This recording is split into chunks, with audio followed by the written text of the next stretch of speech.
listening to Be Health Connected, a podcast by the St. Louis Area Business Health Coalition. Your host for today's episode is Annie Fitzgerald, BHC Manager of Wellbeing Strategy and Health Solutions.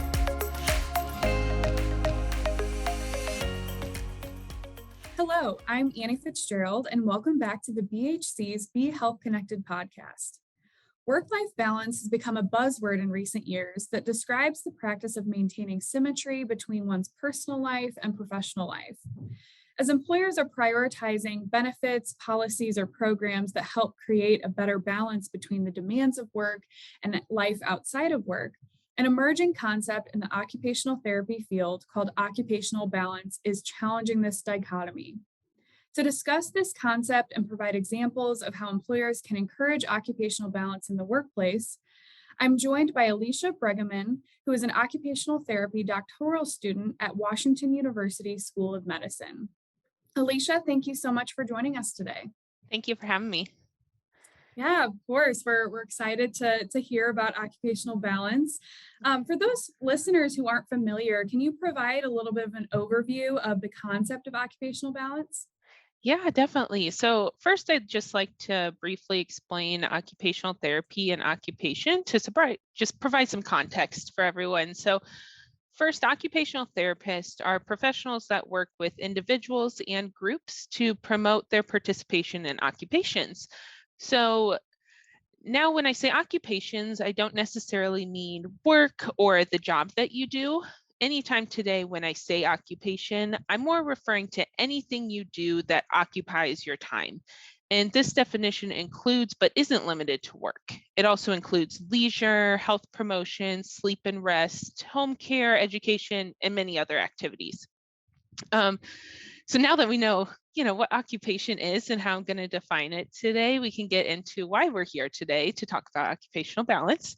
So occupational balance is the personal feeling of being satisfied and fulfilled with the quantity, quality, and variety of occupations that you participate in your daily life. And so, in preparing for the episode, we talked a little bit about occupational balance and the idea that it can kind of be a subjective concept. And you used a fun analogy to further explain it. Can you provide that analogy? Yeah, I would love to. So I like to think of occupational balance as a recipe, specifically a recipe for a sandwich. So for example, if we're creating a recipe for our ideal sandwich, everyone has different preferences for ingredients to include, the complexity of the ingredients, what flavors they like, and the intensity of the flavors. I enjoy some hot Italian sandwiches. Someone else may not be into that kind of sandwich. So for my ideal recipe and anyone else's, we need to include different components to make it a well-rounded meal and have a variety of necessary ingredients in the right amount to meet our nutritional needs, satisfy our hunger, and most importantly, provide us with the meal that we enjoy. So similarly, with occupational balance, we should strive to create our own personal recipe. And in our daily life, that incorporates a variety of occupations or ingredients with the balance between activities that are necessary for us to do in order to sustain our health, home, and life, as well as incorporating activities that provide meaning and stimulation to our day.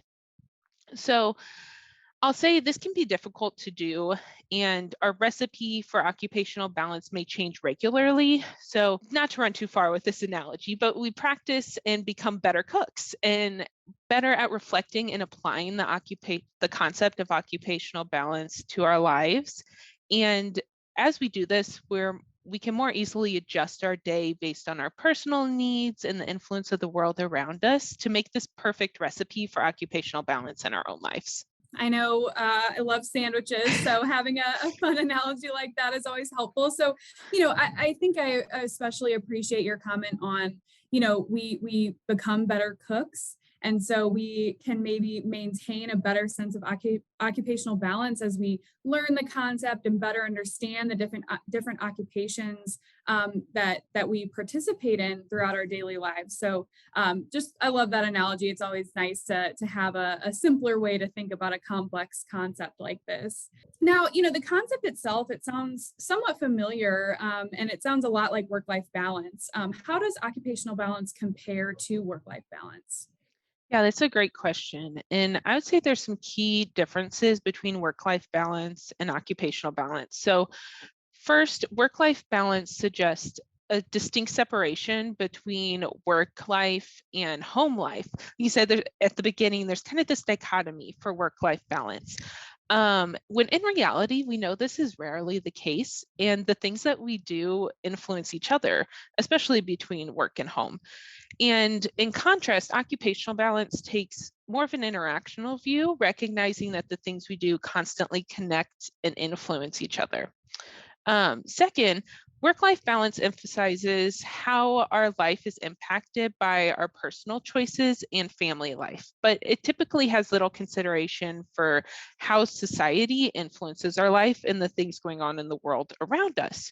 Occupational balance, on the other hand, kind of looks at the bigger picture of how both our personal lives and societal factors influence and control what we do. So in considering this bigger picture, we can also explore resources and supports to make participation in different occupations more equitable and accessible by using this concept over work-life balance.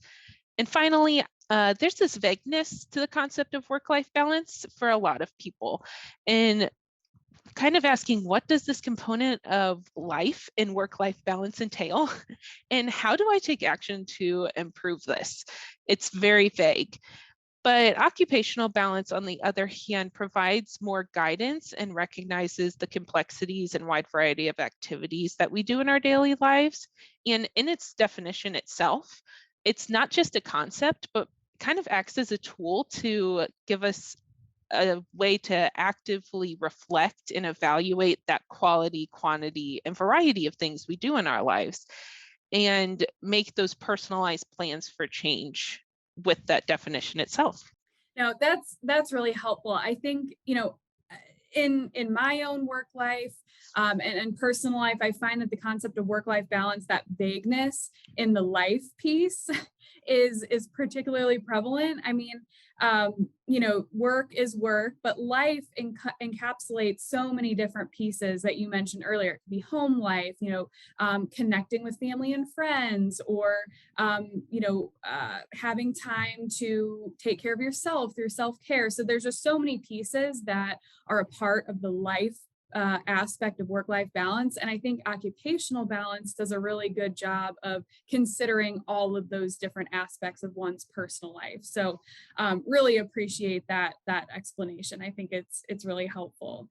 For our employers that are listening, do you have any suggestions on how they could integrate the concepts of occupational balance into their workplace culture, especially for those employers that might be currently looking at it in the dichotomy of a work-life balance? Yeah, so there's a number of ways that employers can incorporate occupational balance into the workplace. First, I would say creating policy that supports flexible work schedules is something that we talk about a lot with relation to work-life balance also, but I think it's especially important for occupational balance because it really allows employees to be able to do the things that they need to do in their day, and having that flexibility is important.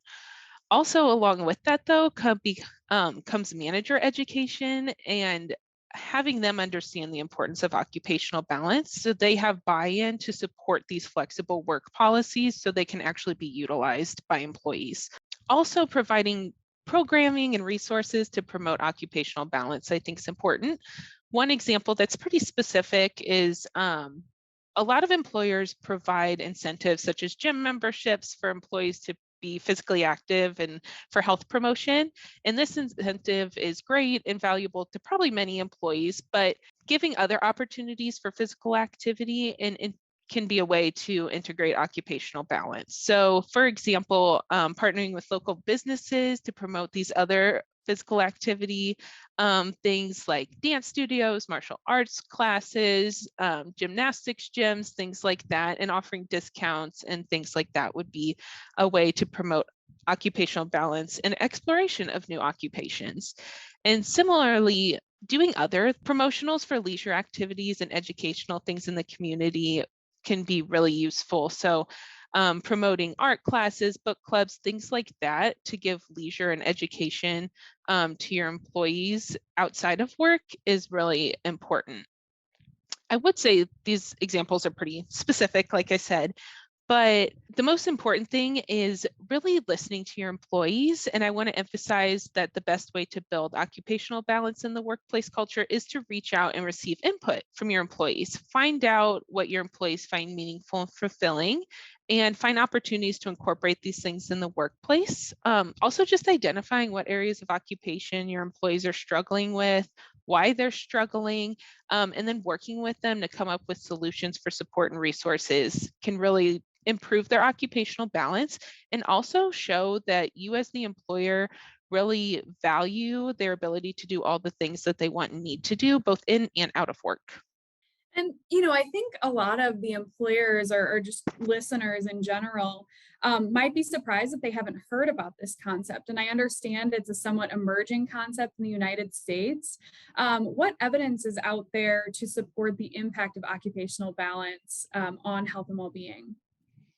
Yeah, so this is a emerging topic even in the profession of occupational therapy. So most of the evidence comes from the Scandinavian Journal of Occupational Therapy and Canadian Journal of Occupational Therapy. They're kind of ahead of it compared to here in the US, like you said. So first, there's evidence showing that having high occupational balance has been associated with higher self-ratings in things like physical health, mental health, and life satisfaction, and that high occupational balance has been linked to lower levels of stress and better quality sleep, which we know is very important for employees.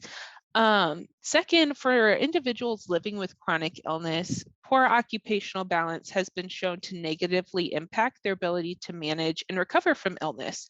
So this has been shown for patients with fibromyalgia, inflammatory arthritis, and individuals recovering from mental illness. And vice versa, individuals living with chronic conditions such as obesity and other conditions associated with activity impairments are more likely to experience poor occupational balance. So there's this relationship that's shown with chronic illness, that occupational balance impacts chronic illness, but also chronic illness impacts occupational balance. So it's really this kind of cyclical effect. And because occupational balance has been shown to influence both overall health and well-being and someone's ability to manage chronic health, it really has this potential to be an area of focus for disease prevention, both to help people maintain their health and manage their health if they have pre-existing conditions.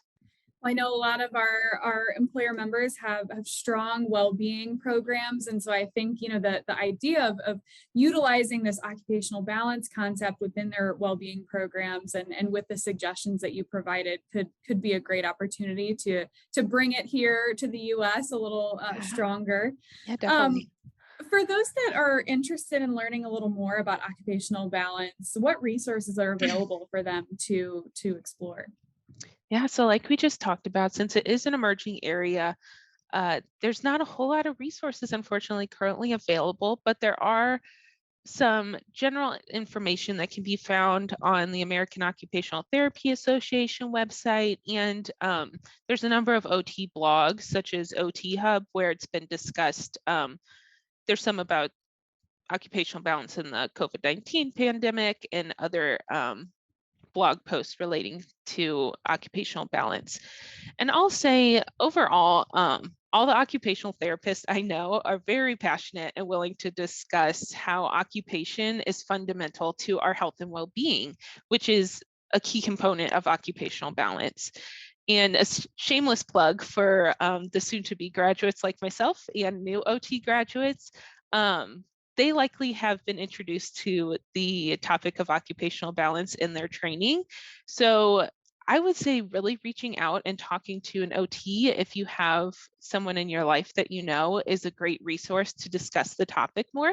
So with that being said, I'll pass that assignment off to the other OTs of the world and OT students of the world to continue spreading knowledge about the importance of occupational balance and how we can incorporate it in our lives.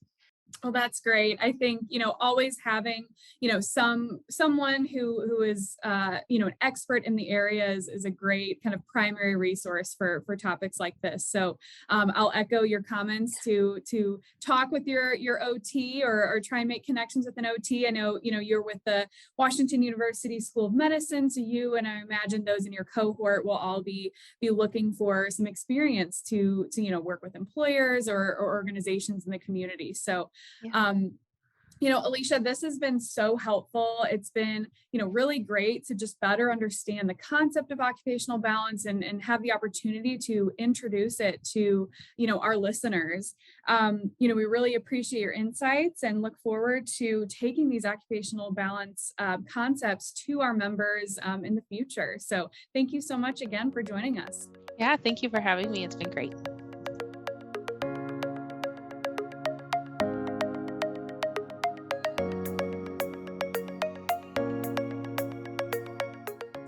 Thank you for listening to the Be Health Connected podcast. For additional episodes or to learn more about employer resources available through the St. Louis Area Business Health Coalition, please visit www.stlbhc.org.